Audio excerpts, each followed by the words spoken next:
Hello to whoever's in there. Can you hear me talking?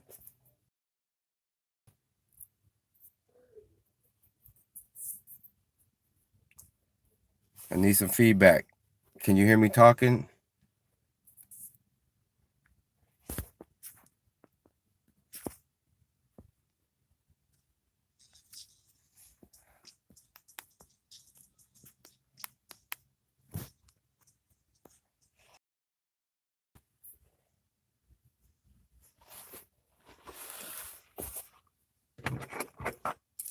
What up, G?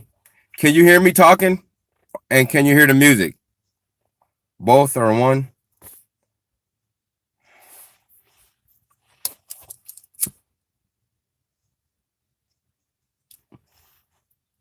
Dang, missed the cigarette.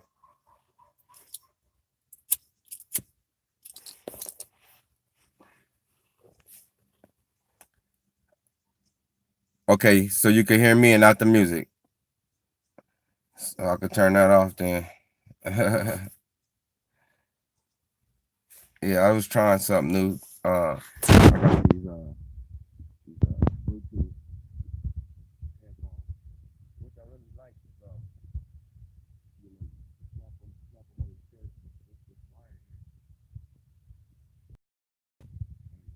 And obviously with the headphones on, it's noisy.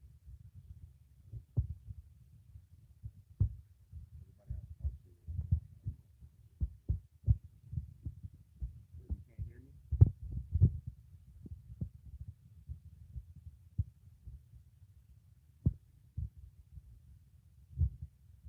Give me a thumbs up.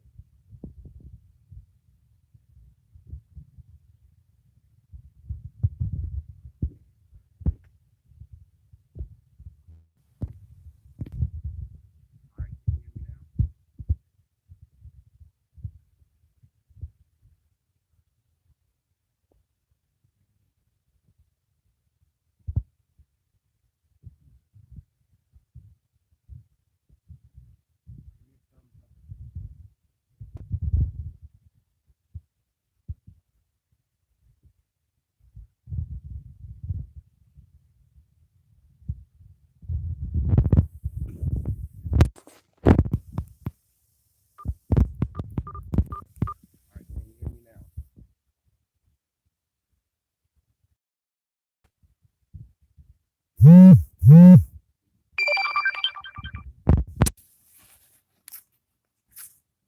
All right.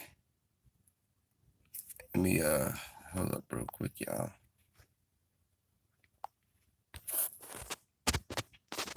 All right. Can you hear me? Can you hear me? I turned it all the way up. Ziz, how you doing? Tony? All right. All right. There's gonna be a whole bunch of whoever watches the video gonna see a whole bunch of lip movement. I guess y'all couldn't hear me. But yeah, I just turned 40 yesterday, you know. Um lucky, blessed, fortunate, thankful. You fill in the blank, you know. Um another day. But I think it's kind of special. I had a little joke. I said I'm entering my fifth decade, the first day of my fifth decade. When you put it into decades, I mean, I've been here for 4 decades, man. I've seen a lot of changes in everything, you know. Word, never. I need to listen to this one. February 6th, Tony, for real.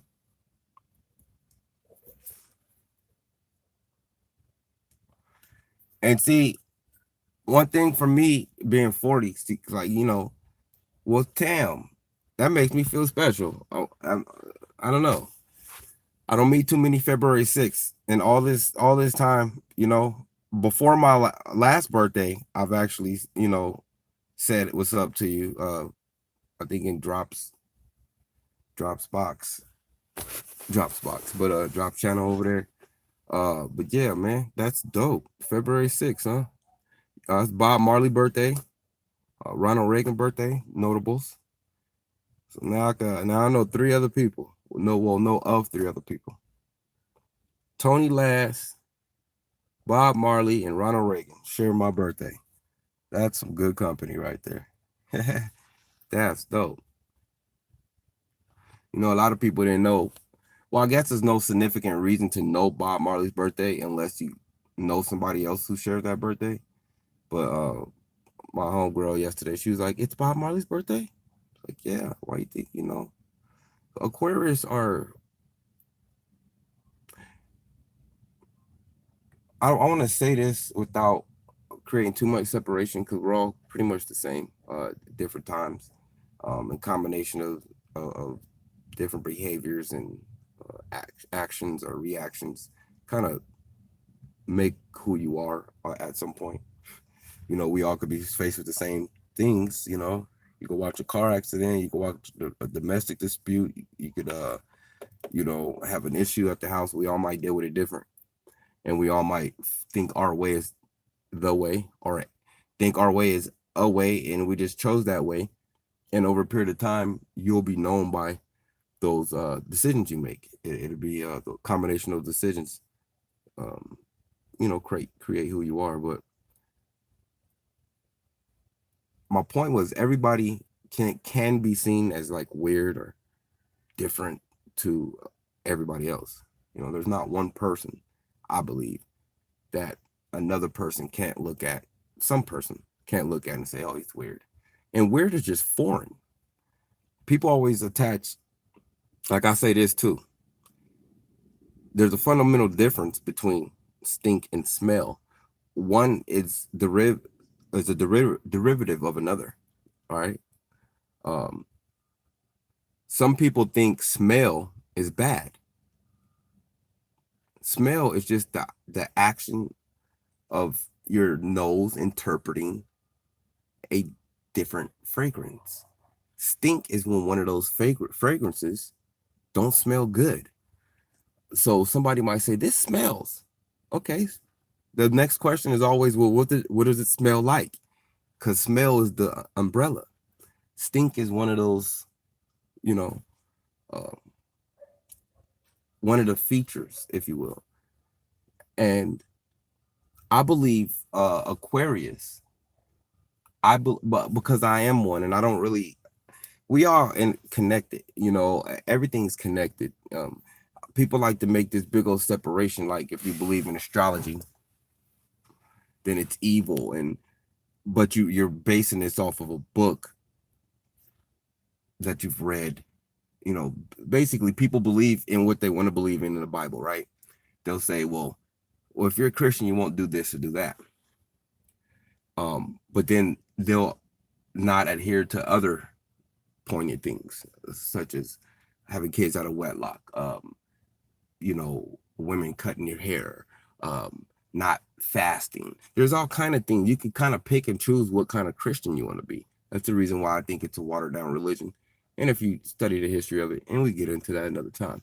But the point of me saying that is, if you believe the moon and the stars and whatever is under it, like the dirt and the earth, if you believe you're connected to it, um, I don't care what scientist studies what thing specific. There's no scientist that knows everything, right? So it's kind of like you might be very, very good at what you do, which makes everything else kind of foreign to you. And I believe after some careful living and researching and paying attention, I just think Aquarius are different type of beings. We just handle things a little bit different. Um, Everything's always like statistics are involved. Abstract ideas. Being able to have a stance on something, but absolutely understand somebody who has a contrast, or somebody who disagrees with your point. Um, and I say that too. I always am sure not to call myself black. I try, or I'm of.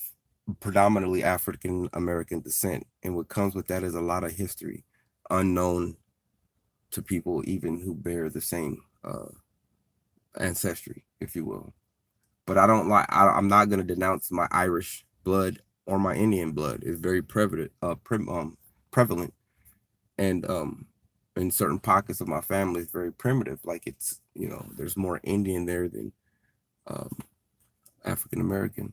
But when you study our history and understand that we are of everything, which also obviously involves some negative things, but math, science, if all religion derives from a particular part of the world and is spread out, people get comfortable and make homes in their ideas. I believe that's one of the fundamental things that are wrong with today's human being is they find comfort too easy, too often, disallowing themselves to understand other things outside of what they got stuck on believing. It's okay to believe something, but the world evolves and ever changes, and there's always contrasts and subtitles to things like sub there's always I always say breaking it down to silk. The finest dirt that feels like silk came from a boulder at the top of the mountain that rolled down. And a lot of us get stuck in the middle and become a rock or just understand what a rock is. We never understand the history of the boulder to understand where that rock came from. And we get stuck on that rock thinking that rock couldn't keep rolling and then someday become dirt or sand or silt, gravel, if you will.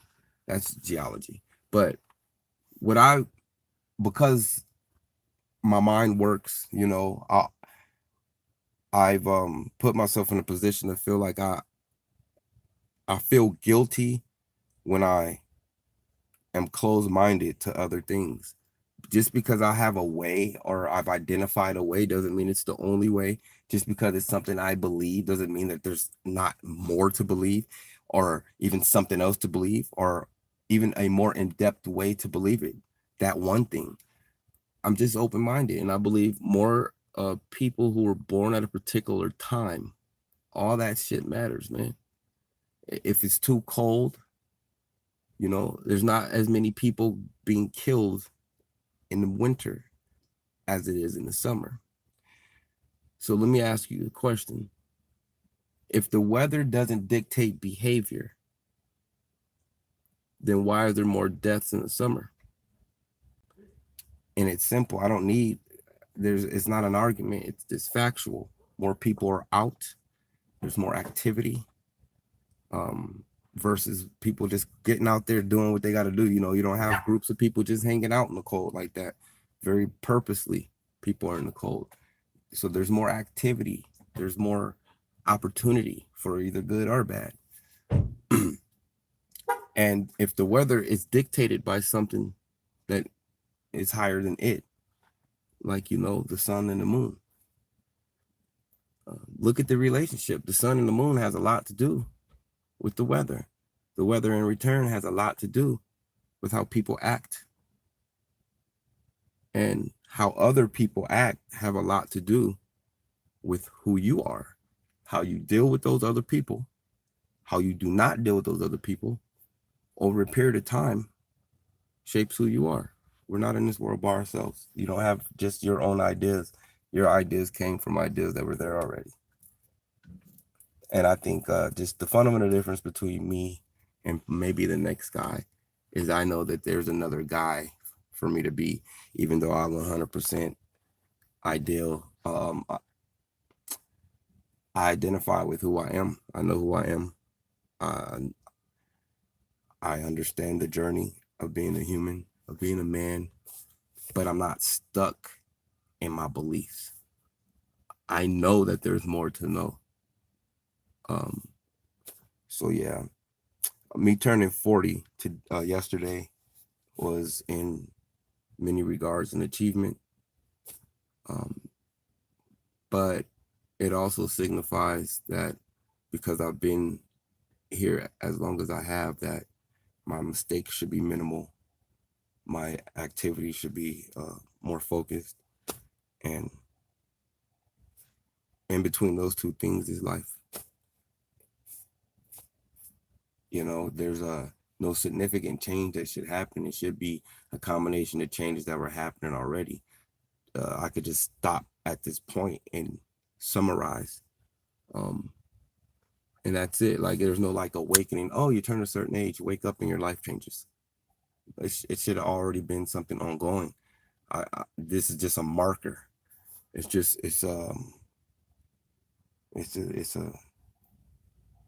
a way to kind of grade, assess, and if you're doing right already, it's just a conversation, and you can continue to live. Um, and that's it. You know, I am a human being. I am influenced, even subconsciously, uh, indirectly by other people. So, say for instance, you got people who are working for an evil force that they don't realize via YouTube. Obviously, it's a reflection of their real life, but I'm only in their YouTube life, and I've become a subject of negativity. Um, you have to pick and choose your battles.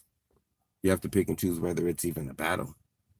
It's not just being nonchalant about something, saying, okay, well, that person isn't worth my time. I like to understand everything. It's not just a simple evaluation as to whether a person's worth my time or not. I want to know the answers. I want to know the reasons. I'm alive. I want to know what triggers.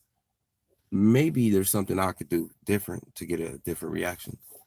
The the part that makes me focus on it even more is when you know that you stand for something particular, you promote something particular. That thing happens to be positive. You see the landscape, and the people who actually project negativity have a lot of support and followers. I don't know if you actually call it support because it's really just clicking on something. And if you are a person who is turned on by negative antics, activity, conversation, then it's not even really about the person who's putting it on. He's not the only one. It's just it's a place to come watch what you like to do. Um, in contrast to that, you might have somebody who's standing very firmly on something. The idea of it allows, you know, for people to pick and choose. Like, but the thing is, there's a microscope on a person who says, okay, I'm going for positivity. I'm gonna promote that, and even if it's not 100% prevalent in my life, obviously I want it to be. I'm speaking into existence. And the she's, I'm speaking into existence. So that's what I'm promoting. That's the energy I want out there. I can't dictate what comes back, but it's so foul.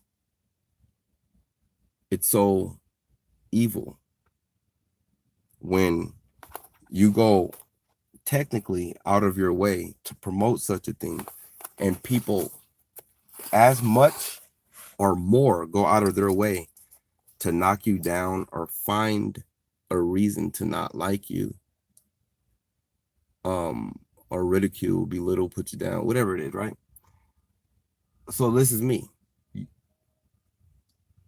I'm a grown man, okay, without having to say it, but this is as far as conversational context.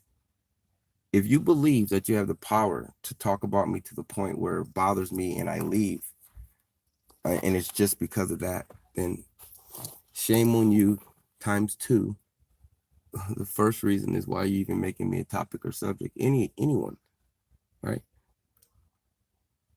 But what makes you think I'm gonna fight that when I'm sorry?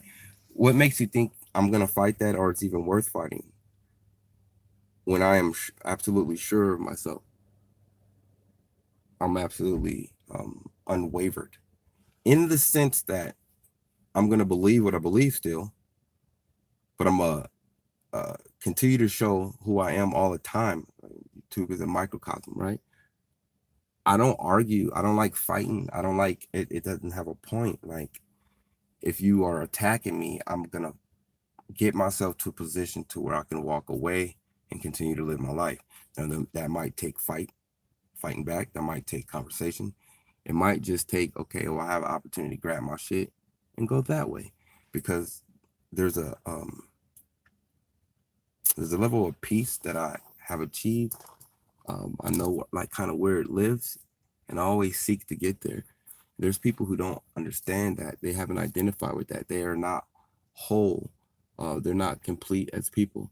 Now, you can be complete and be this big and have a lot of room to grow, but you can know who you are and know where you want to go and know what you want to do with your life. Um, you can want a congregation of 10,000 and work toward that. I don't know what that would take. I think that would take a lot of bargaining and a lot of hoopla and advertising. Or you can, have your little 10-person, 20-person church. You put a church up, people are familiar with who they are. They come not only because they know they're going to get the truth, but they come out of the respect they have for the individual person. And they come as they are to hear some truth. You pick and choose which one you want.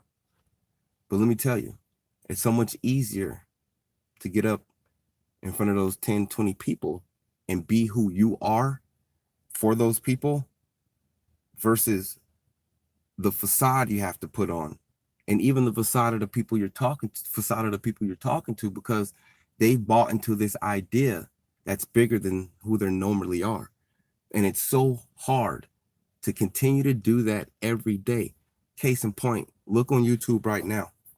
Look at the people who used to have big comment sections, big chats, big views.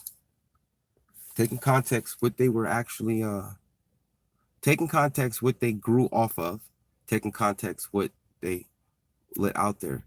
Now I want you to look at where they are today.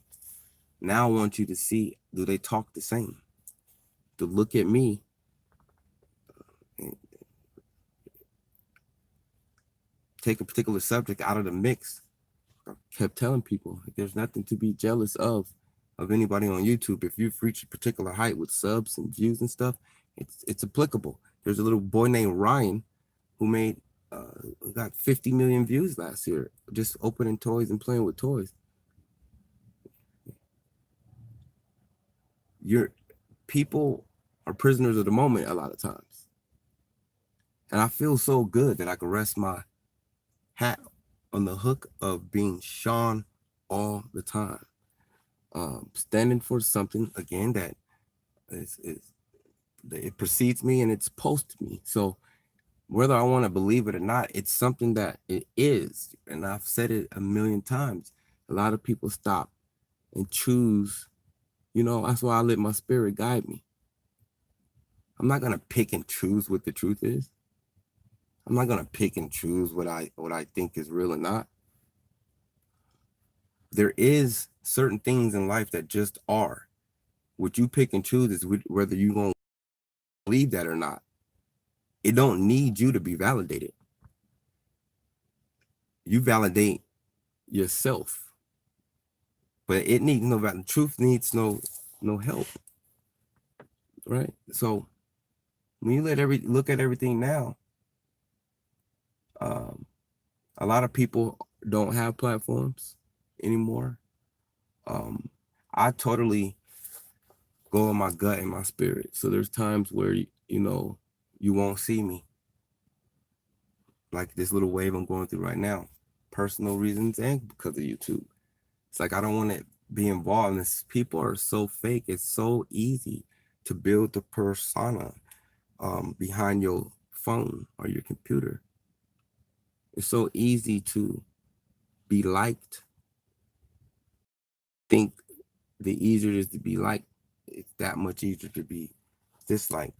We live in a society where just depending on the person or the circumstance, where all it takes is one thing and your image is tarnished.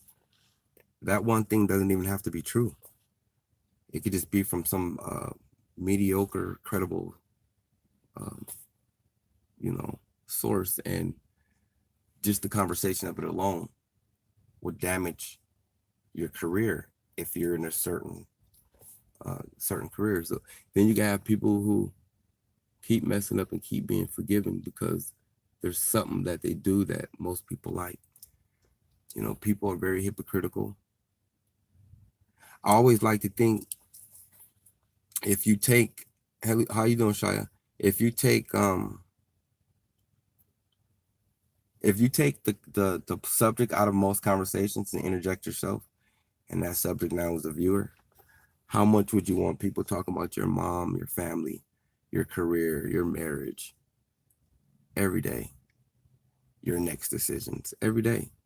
And somehow we get comfortable behind these phones and think it's okay just to spew out our opinion. One of the oldest oldest sayings that I personally know was, and it's everything's a contrast. You hear one saying that says, "Speak your mind." Cat got your tongue, and then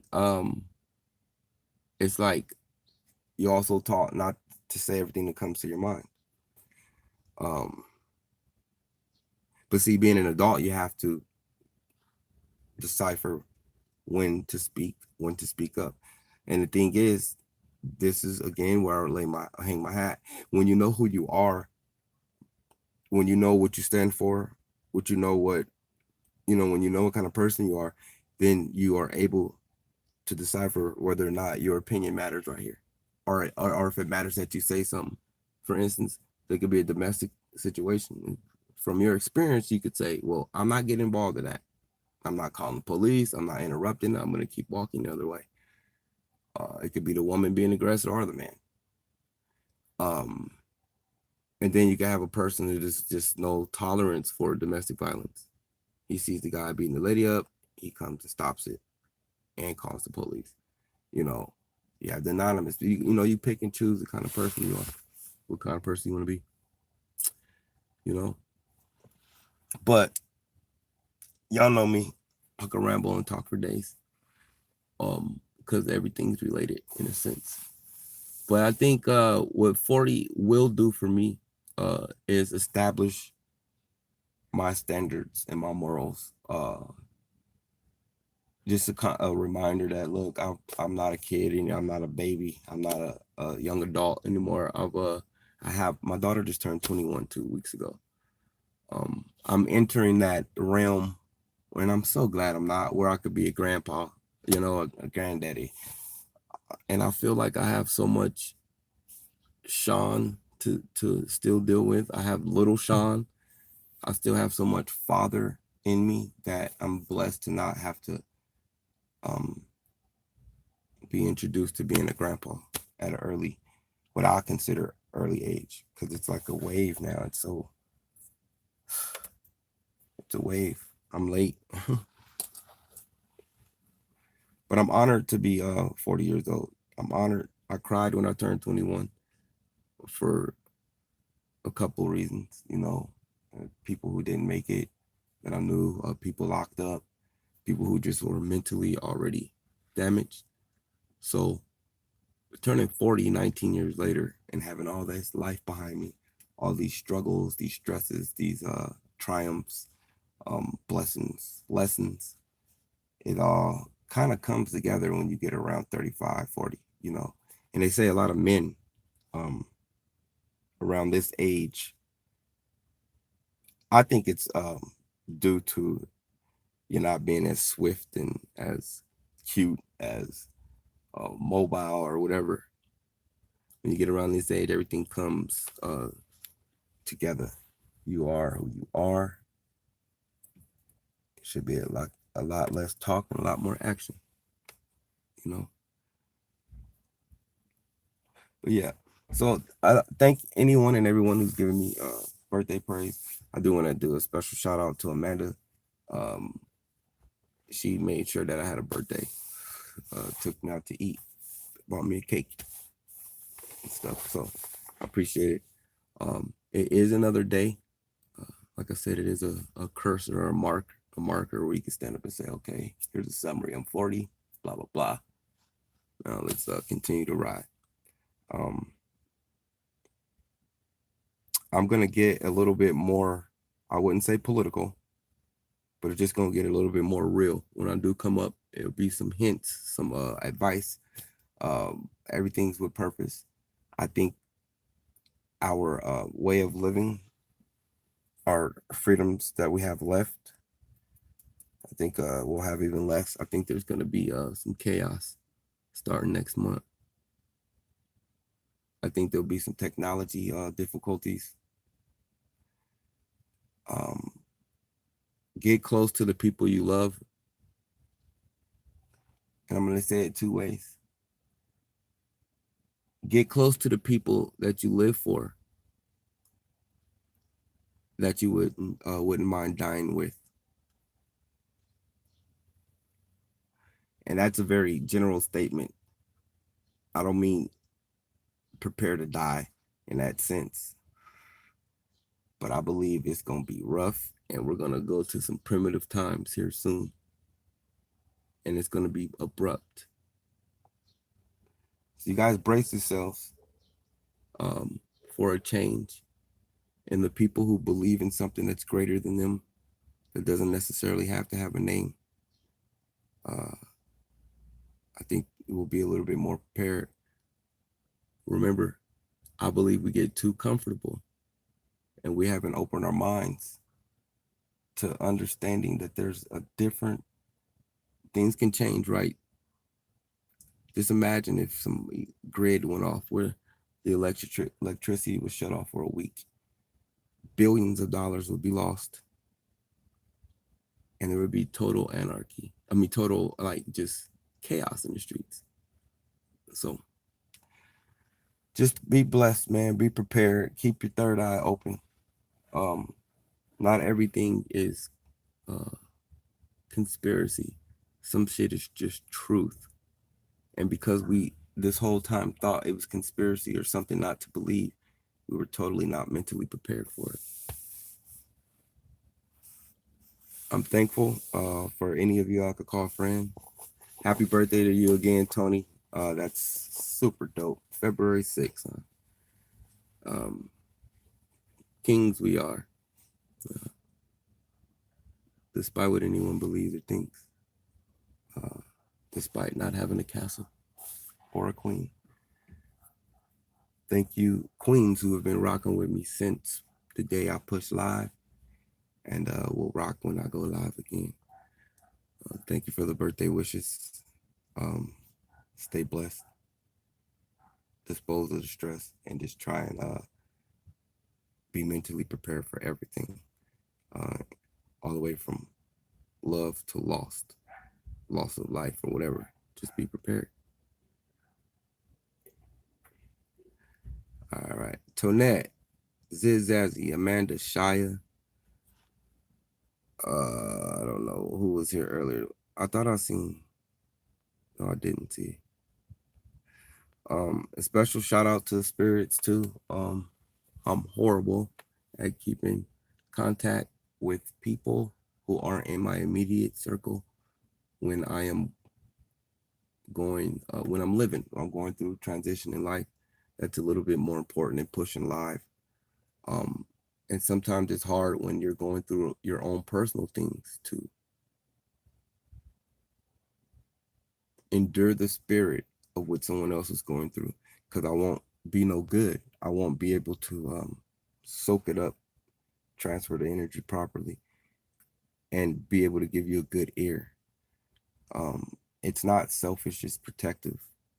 I gotta protect my own space and my own sanity before I can indulge or allow somebody else. I like being there for people. But the honest thing is I communicate with those who communicate with me as well. I always had this thing, and this is not specific at all. It's a very general statement.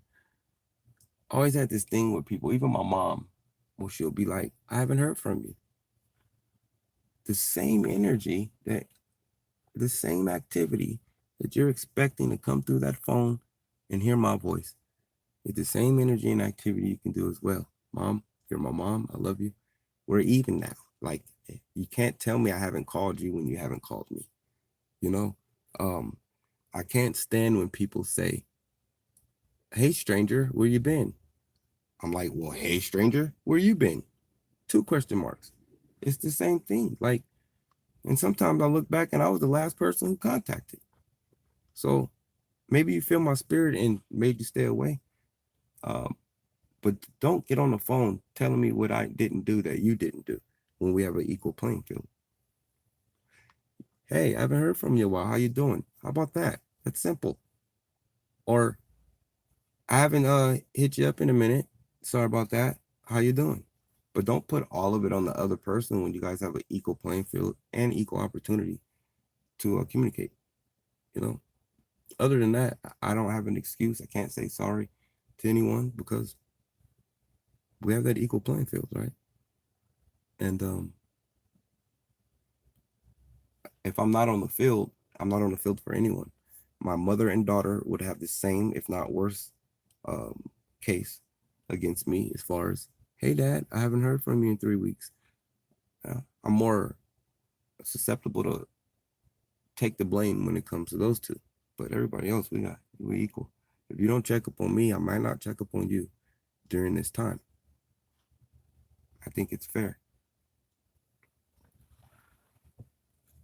But other than that, um, I've spoke my audience into existence. So the fact that it's relatively small and I can communicate with all of you, yes, we did that, right? So I love you guys. Appreciate those who do communicate with me and keep contact with me outside of just me being on the screen and you listening uh, and talking in the chat. I'm blessed to have the few of you that I do um, positioned in different parts of the United States. I get to hear different weathers and, you know, I actually have a person I can relate to on a certain level and call friend that I haven't actually sat to next to in real in person. So, but it's still real life. So I appreciate you guys for respecting mine as I respect yours. Have a great day. And I'll see you the next time I go live.